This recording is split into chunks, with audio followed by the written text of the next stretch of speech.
نحمده ونصلي على رسوله الكريم أما بعد فأعوذ بالله من الشيطان الرجيم بسم الله الرحمن الرحيم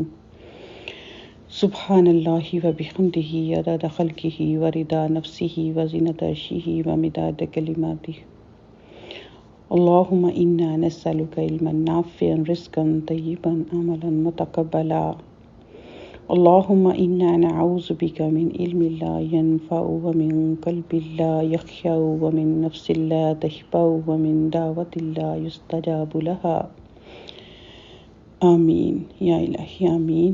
السلام علیکم ورحمۃ اللہ وبرکاتہ۔ جی الحمدللہ، امید ہے کہ آپ سب خیریت سے ہوں گے، اور الحمدللہ پہلی جو طاق رات تھی جو ہم ماشاءاللہ گزار چکے ہیں، سب نے اپنی پوری کوشش کی ہوگی عبادت کرنے کی، اپنے اپنے طریقے سے، اپنی اپنی ہمت کے حساب سے۔ تو انشاءاللہ آج بھی ہم اپنی پوری کوشش کریں گے جو کچھ بھی کر سکے، لیکن اس کے بعد جب پھر طاق رات آئے گی یعنی کہ 23ویں رات، تو اس میں بھی ہم مزید جو ہے وہ کوشش کریں گے، کیونکہ ہم نے پوری کوشش کرنی ہے کہ لیلۃ القدر کو پانے کی۔ تو جیسے کل ہم نے بات کی تھی سورہ آل عمران کی آخری جو 10 آیتیں ہیں ان کی اہمیت کے بارے میں، پھر میں نے آج سوچا کہ جو خاص کر جو لوگ نئے جو سیکھنے والے ہیں، سننے والے ہیں، تو یا پھر ٹائم کی وجہ سے یہ تھوڑا سا اگر اس کو زبانی کرنا ان دنوں میں تھوڑا ان کے لیے مشکل ہوگا، تو کیوں نہ کچھ ایسا سوچا جائے یا کیا جائے جو کہ تھوڑا سا مزید آسان ہو جائے۔ کیونکہ جیسے ہوتا ہے نا کہ کسی نہ کسی چیز سے ہم کسی چیز کو جوڑ لیتے ہیں تو پھر وہ یاد بھی ہو جاتی ہے جب لمیٹڈ ٹائم ہوتا ہے، اور ایک بہت اچھی میموری بھی بن جاتی ہے۔ تو ان پیارے دنوں میں، اس پیارے مہینے میں خاص کر جو کہ اب تیزی سے گزر رہا ہے، تو میرا دل چاہتا ہے کہ کوئی ایسا عمل، کوئی ایسی خاص چیز جو ہے ہم ان دنوں میں کر لیں جو کہ ہمارے پورے سال میں اگلے رمضان تک ہمارے ساتھ جڑی رہے اور ہم اس سے فائدہ اٹھاتے رہیں، ثواب حاصل کرتے رہیں۔ تو اس کے لیے آج میں نے آپ سب کے لیے جو چوز کی ہے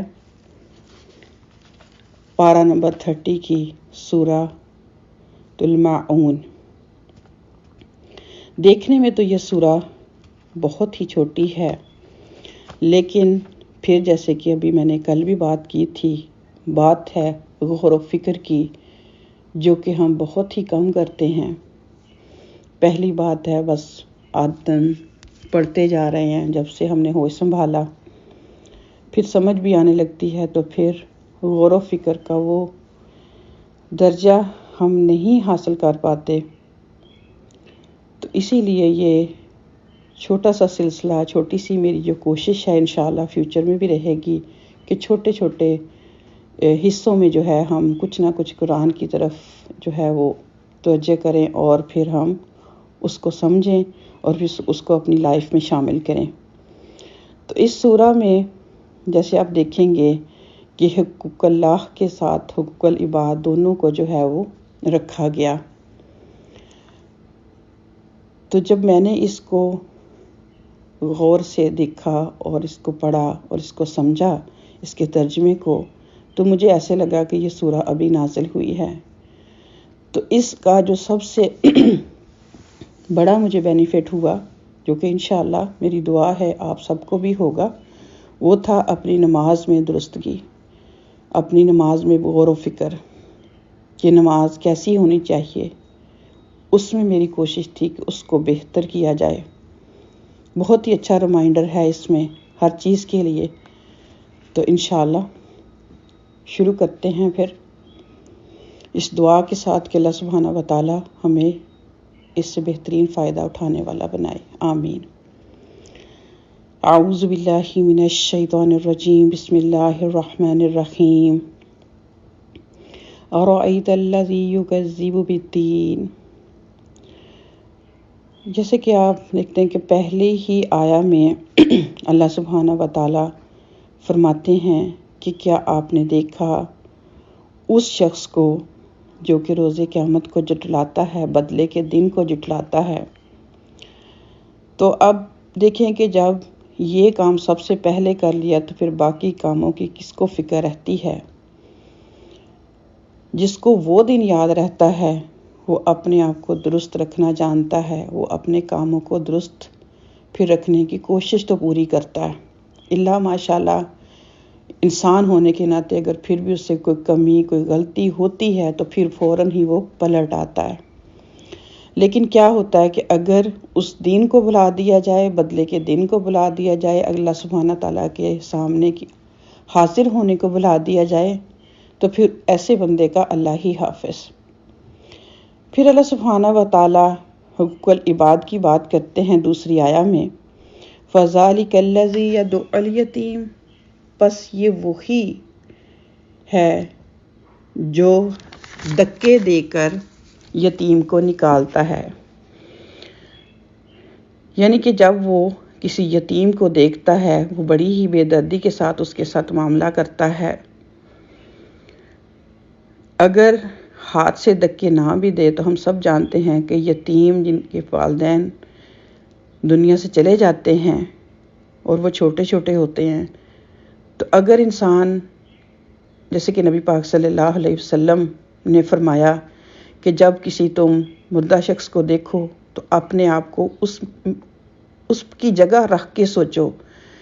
کہ اسی طرح اگر تمہارے بچے بھی رو رہے ہوں اور تم دنیا سے جا چکے ہو تو پھر تم کیسا معاملہ کرنا چاہو گے۔ لیکن ایسا ہم کم ہی کرتے ہیں۔ بدقسمتی سے یتیم کو وہ حق نہیں دیتے جو کہ اللہ سبحانہ و تعالی پسند فرماتے ہیں۔ وقت کی کمی کی وجہ سے اتنی لمبی بات اس بات پر نہیں کر سکتی، لیکن اتنا ضرور کہوں گی کہ آج سے ہم اس بات پر غور ضرور کریں گے۔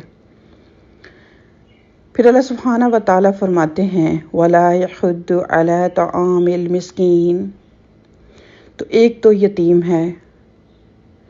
جس بیچارے کی دنیا ویران ہو گئی، اس کے ماں باپ بلوغت سے پہلے ہی اس کو چھوڑ کے چلے گئے۔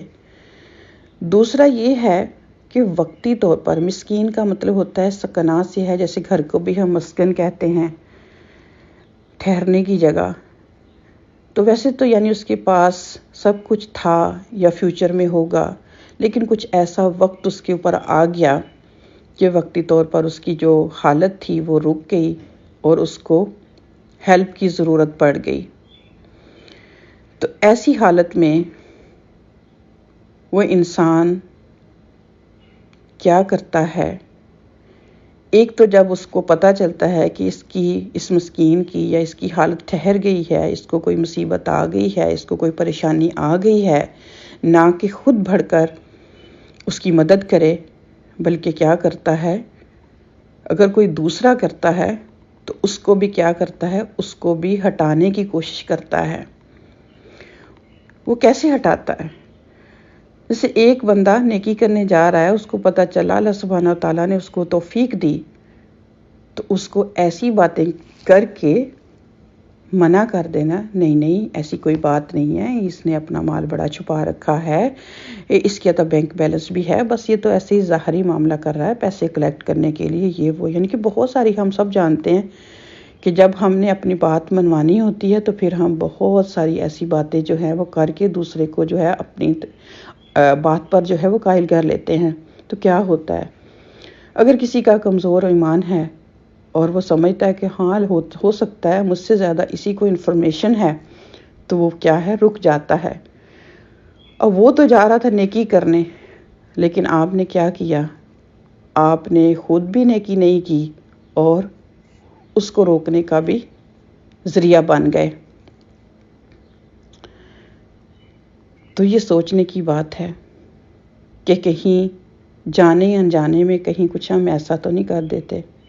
کہ اگر یعنی کہ جس کی حالت ٹھہری ہوئی ہے، جو مسکین ہے، فیوچر میں یا پاسٹ میں یا کبھی بھی زندگی میں ہماری کسی نہ کسی طرح سے اس کے ساتھ کوئی اچھے تعلقات نہیں تھے، تو ہم وہی اپنا بدلہ لینے کے لیے اس کے ساتھ یہ کر تو نہیں بیٹھے یا کرنے کا ارادہ تو نہیں کر بیٹھے. تو اللہ تبارک و تعالیٰ اس آیا کی روشنی میں ہمیں اپنا جو ہے وہ محاسبہ کرنے کی توفیق عطا فرمائے. تو یہاں تک تو بات تھی حقوق العباد کی. اب آیا نمبر 4 میں اللہ سبحانہ و تعالیٰ فرماتے ہیں فَوَيْلٌ لِّلْمُصَلِّينَ، تباہی ہے، خرابی ہے، ہلاکت ہے ایسے نمازیوں کے لیے الذین هم عن صلاتهم ساہون، وہ جو اپنی نماز کی ادائیگی سے سستی بھی کرتے ہیں یا پھر غافل ہیں. اگلی آیا جو ہے وہ بھی اسی سے ریلیٹڈ ہے. انشاءاللہ اگلی دونوں آیتیں پڑھ کے پھر ہم اس کے بارے میں اکٹھی بات کرتے ہیں. آگے اللہ سبحانہ تعالیٰ فرماتے ہیں کہ الذین هم یراؤون ویمنعون الماعون، اور وہ جو ریاکاری کرتے ہیں، دکھاوا کرتے ہیں. یمنعون الماعون، اور سمجھنے کے لیے بریکٹ میں لگائیں گے کہ مانگے بھی روزمرہ استعمال کی چیزیں جو ہیں وہ نہیں دیتے. جیسے کہ میں نے بات کی کہ پہلے حقوق اللہ کی بات ہوئی، نماز کی بات ہوئی، فرض عبادت کی بات ہوئی.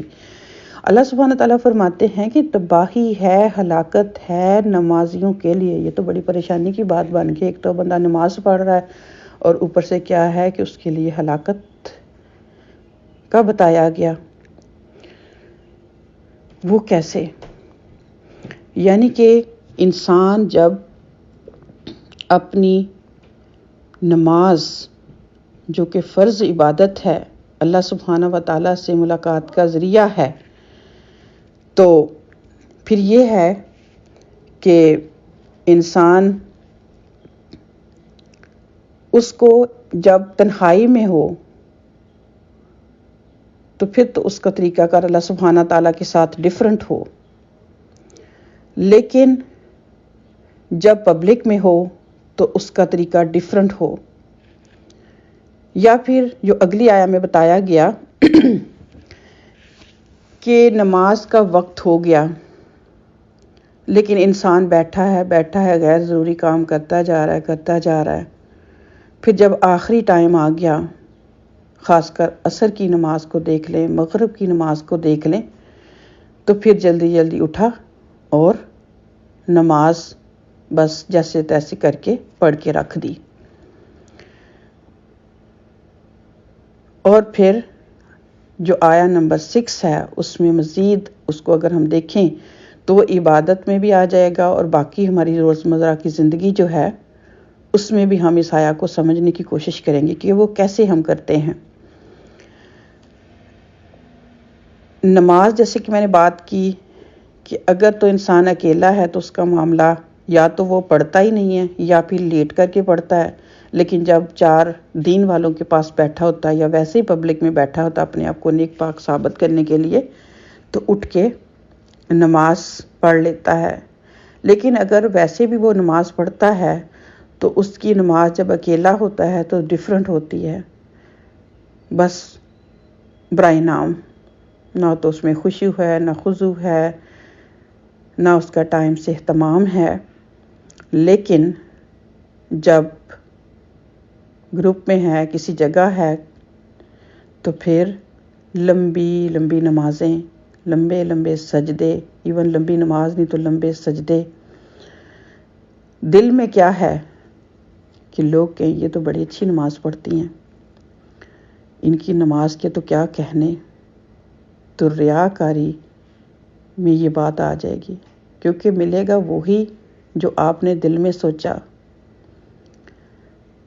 ثواب آپ کو اسی کا ملے گا. لیکن کیا ہوا، اس سے بہتر تھا کہ آپ جیسی روٹین میں پڑھتے ہیں ویسے ہی پڑھ لیتے، تو کم از کم اللہ سبحانہ و تعالیٰ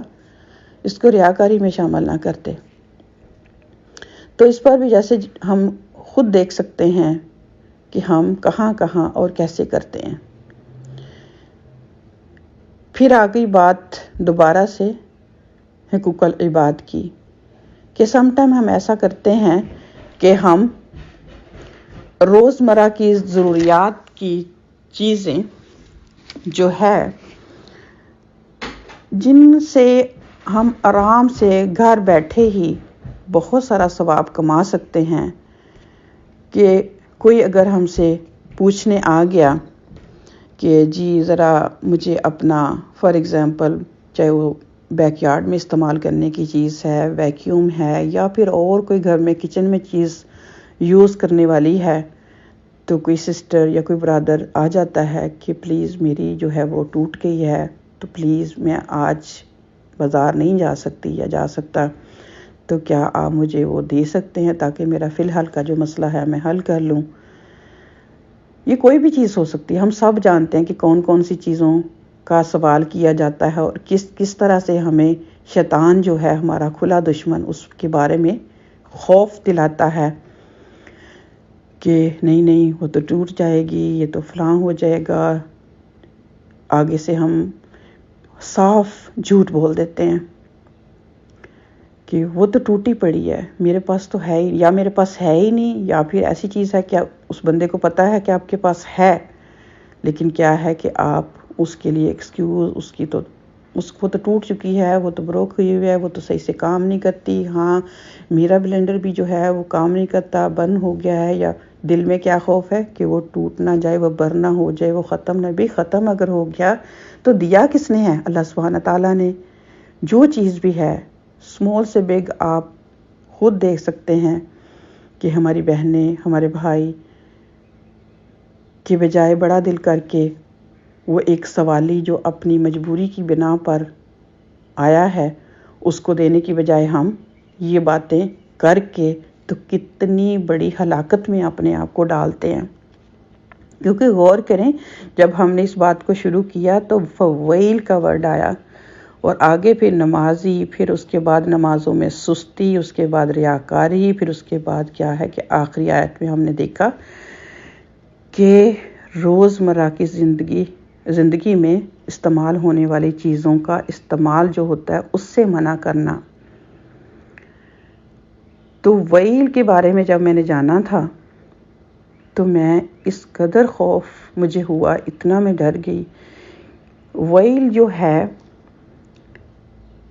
کئی دفعہ قرآن پاک میں یوز ہوا ہے ورڈ، فویل للمکذبین،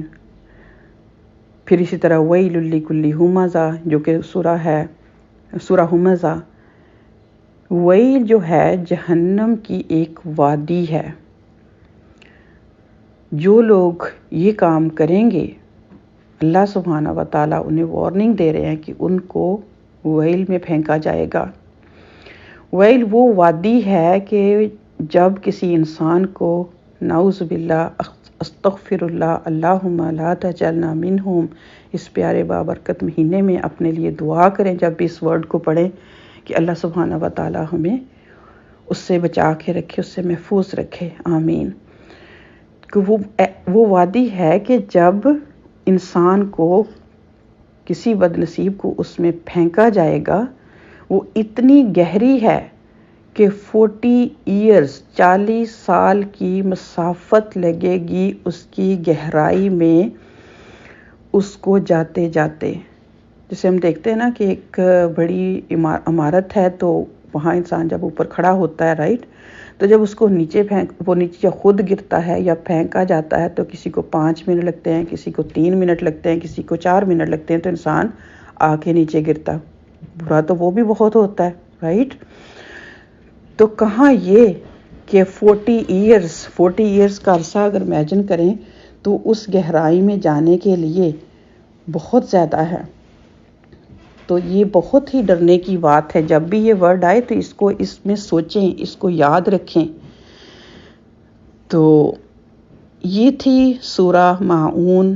جو کہ مجھے بہت دل چاہ رہا تھا کہ اگر تو آپ نے اس کو پہلے بھی آپ کی نظر سے گزری ہے ضرور گزری ہوگی، آپ نے اس کو پڑھا بھی ہوگا، لیکن آج اس پر بات کرنے کا مقصد یہی تھا کہ اگر تو آپ سننے والوں میں سے اگر کسی نے ابھی تک اس کو زبانی یاد نہیں کیا، اگر یاد بھی کیا ہے تو اس پر غور و فکر نہیں کیا، اس کو اس طرح سے نہیں دیکھا جیسا کہ آج ہم نے اس کو مل کے دیکھا، تو ضرور دیکھیں اور اس سے فائدہ اٹھائیں۔ جیسا کہ سورہ آل عمران کی بھی میں نے ریکویسٹ کی تھی کہ اگر کوشش کریں اس کو بھی یاد کرنے کی کوشش کریں، اگر یاد نہیں کی ہوئی تو کم از کم اس کو دیکھ کے ان دنوں میں ان 10 آیتوں کا جو ہے وہ اہتمام ضرور کریں۔ تو یہ تو چھوٹی سی ہے، مجھے امید ہے کہ آپ سب کے لیے بہت آسان ہوگی۔ اونلی اس کی 7 آیتیں ہیں، 2 آیتیں بھی ہم اس کو پکڑیں گے تو انشاءاللہ جیسے کہ آج کل ہمارا اور کوئی کام ہونا نہیں چاہیے، ہاں ٹھیک ہے ضروری کام ضرور کریں لیکن ہمارا زیادہ فوکس جو ہے وہ عبادت کی طرف ہی ہونا چاہیے۔ تو اللہ سبحانہ و تعالیٰ سے دعا ہے، انہی چند باتوں کے ساتھ میں آج کی بات کو کمپلیٹ کروں گی، آپ سب کا زیادہ ٹائم نہیں لوں گی، اور اللہ تبارک و تعالیٰ ہم سب کی مدد فرمائے، ہم سب کو ان باتوں سے بچا کے رکھے اور ان سب باتوں پر عمل کرنے کی توفیق عطا فرمائے۔ جو پیچھے زندگی میں ان آیتوں کو لے کے ہم سیریس نہیں ہوئے تو اللہ تبارک و تعالیٰ ان غلطیوں کی ہمیں معافی عطا فرمائے۔ ہم سب معافی مانگیں گے کہ اللہ سبحانہ و تعالیٰ کا وعدہ ہے کہ جب انسان غلطی کر کے پلٹ آتا ہے تو پھر اللہ سبحانہ تعالیٰ کے دروازے کھلے ہیں معافی کے۔ تو آخر میں بس یہی بات کہوں گی کہ یہ جو آخری عشرہ ہے باقی بھی ساری دعائیں کریں، تو خاص کر جو ہے اللہم انک عفو کریم تحب العفو فاعف عنا کی دعا جو ہے لیلۃ القدر کی رات، کیونکہ جب عائشہ رضی اللہ تعالیٰ عنہا نے نبی پاک صلی اللہ علیہ وسلم سے پوچھا کہ یا رسول اللہ صلی اللہ علیہ وسلم اگر میں اس رات کو پاؤں تو پھر میں کیا دعا پڑھوں، تو آپ صلی اللہ علیہ وسلم نے یہ فرمایا کہ اللہم انک عفو کریم تحب العفو فاعف عنا، یعنی کہ بے شک اللہ سبحانہ و تعالیٰ تو معاف کرنے کو پسند فرماتا ہے تو مجھے معاف فرما دیجئے۔ باقی اور بھی دعائیں یہ نہیں میں کہہ رہی صرف اسی کو پڑھیں، اللہم اجرنی من النار، باقی بھی جتنی دعائیں ہیں اگر زبانی یاد ہیں تو زبانی پڑھیں، اگر زبانی زیادہ یاد نہیں ہیں تو دیکھ کر پڑھیں،